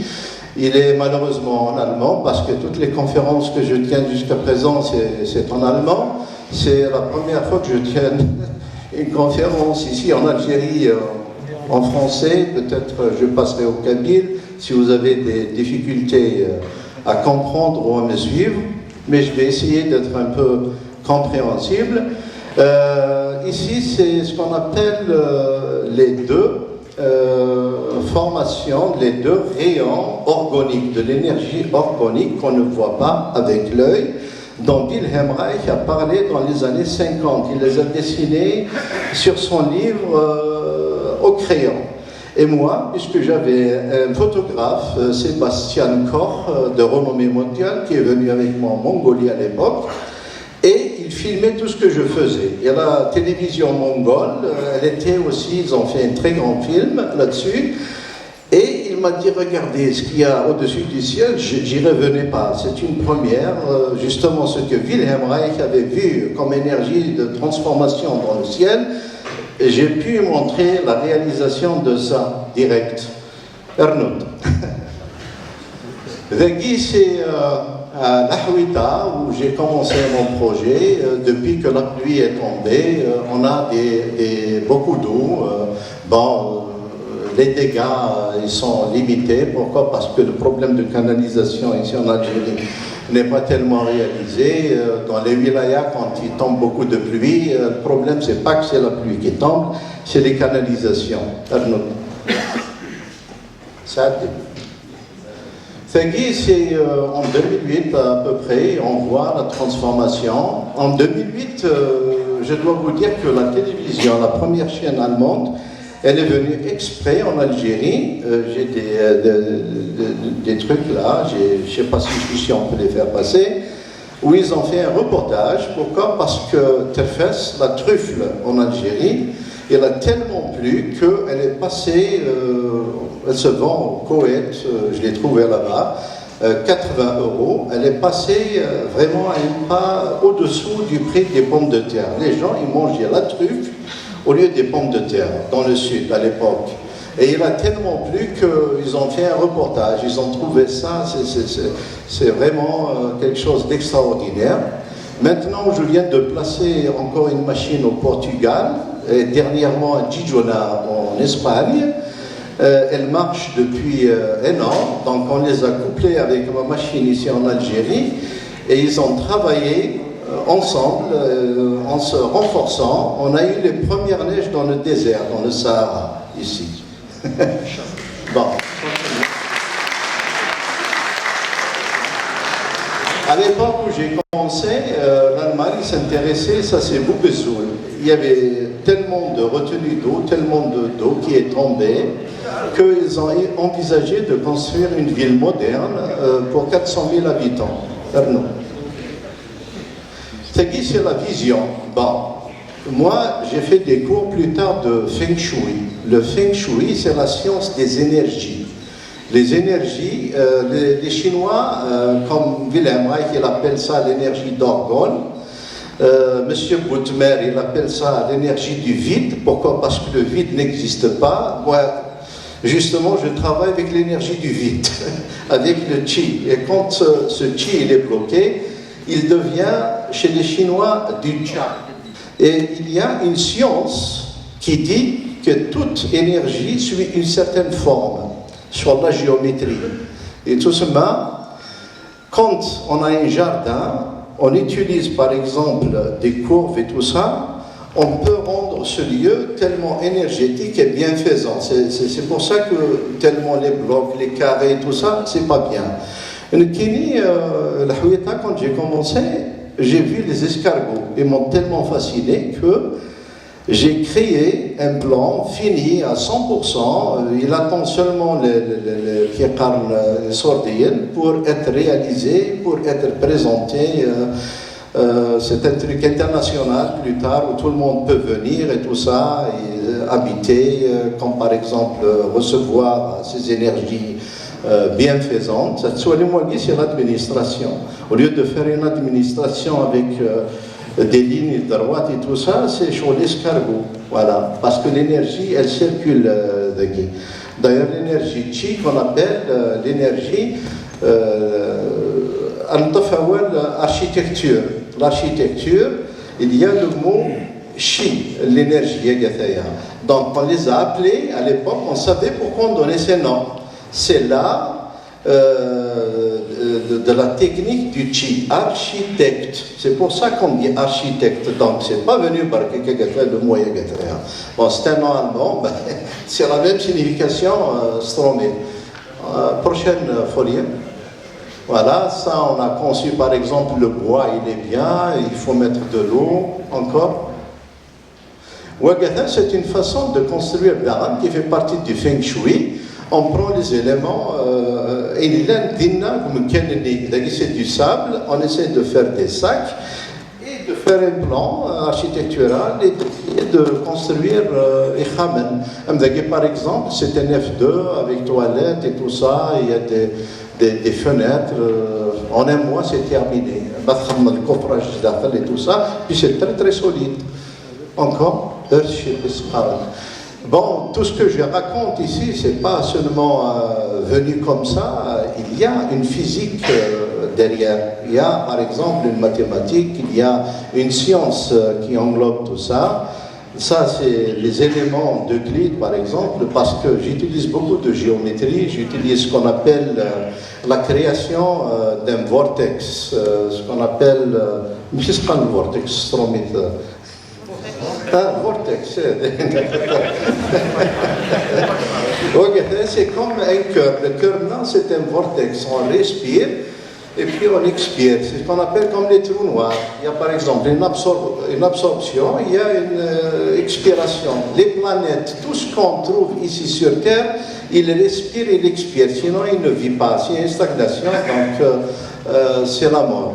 À l'époque, quand j'ai travaillé avec Blayat, pour faire le premier projet, on a montré ici à Tlemcen en 99 août, où j'ai fait tomber la pluie là-bas. Il y avait une équipe de 25 ingénieurs, mais à l'époque j'étais jeune, mon arabe il était catastrophal, je suis parti du lycée à l'âge de 18 ans en Allemagne, donc je parlais l'allemand qui était très proche du kabyle, mais l'arabe chouïa. Plus tard, je me suis mis, je le parle mieux. Alors il m'a ramené 25 ingénieurs, vraiment il y avait des gens de bougie, il y avait des météorologues, il y avait des physiciens. J'ai essayé de leur expliquer, j'ai fait une conférence, mais c'était tellement difficile qu'à la fin il est venu, il me dit bon, on va passer à l'action, on va faire ça. Et on a fait l'expérience, ça a marché. Mais pourquoi ils-n'ont pas compris? Monsieur le ministre, je m'excuse, tout ce que je peux vous dire, c'est que comment vous expliquer? Prenez la télévision noir et blanc. Et oui, je comprends. Prenez une télévision en couleur. Je te suis. Essayez de comprendre comment une télévision en couleur, elle explique la couleur en noir et blanc. C'est difficile. Ajoute le rouge. Le rouge, c'est racine d'un quart de pi de, je ne sais pas moi, ajoute le bleu. À la fin, au lieu de, par exemple, de comprendre ça, ça fait un truc en arrière, il dit que ça fait une télévision couleur ou un noir et blanc.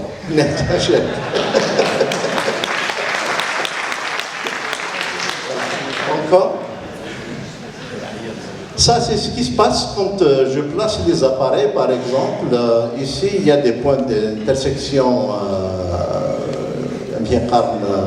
énergétiques. Vous pouvez imaginer ça de la manière où on prend, par exemple, une pierre et on la laisse tomber sur une surface d'eau plate. Elle commence à générer des cercles. Et ces cercles, plus on fait tomber des pierres, ça se renforce dans le même lieu. C'est ce qu'on appelle les ondes scalaires, les ondes longitudinales, oui, c'est les ondes normales, mais il y a plusieurs sortes d'ondes. Voilà. Ici, comment par exemple la Terre c'est un dynamo, comment elle a de l'énergie, on parle d'un manque d'énergie sur Terre, on n'arrive même pas à expliquer le phénomène électrique, qu'est-ce que c'est qu'une charge électrique, jusqu'à nos jours, la science vraiment ne peut pas. On parle par exemple d'utiliser des énergies combustibles alors que la Terre est un dynamo, elle génère elle-même avec son aimant et tout ça, elle génère ses forces. Nous, on utilise ce qu'on appelle la différence potentielle en centaines de milliers de volts qu'utilisent par exemple les nuages et tout ça, les déferlances avec avec les éclairs. Quand on voit ça, on sait qu'on baigne dans une mer d'énergie. Voilà. Encore. Ça, c'est des ondes longitudinales. Ça, c'est un peu comment que les interférences et tout ça fonctionnent. Encore. C'est à peu près, il y a par exemple des salles de cinéma مرخل من ميوزيك سوقم تاعي طاس الجيران دازنا كون دايرين الى قد تسقسم شويه. Alors il y a par exemple les Allemands, ils ont fait Helmholtz résonateur هكذايا qui absorbe ces ondes, ces sons et tout ça. Nous connaissons ce qu'on utilise avec ça, cet appareil d'acupuncture, un problème de résonance. Voilà, c'est un titre. Voilà, c'est ça.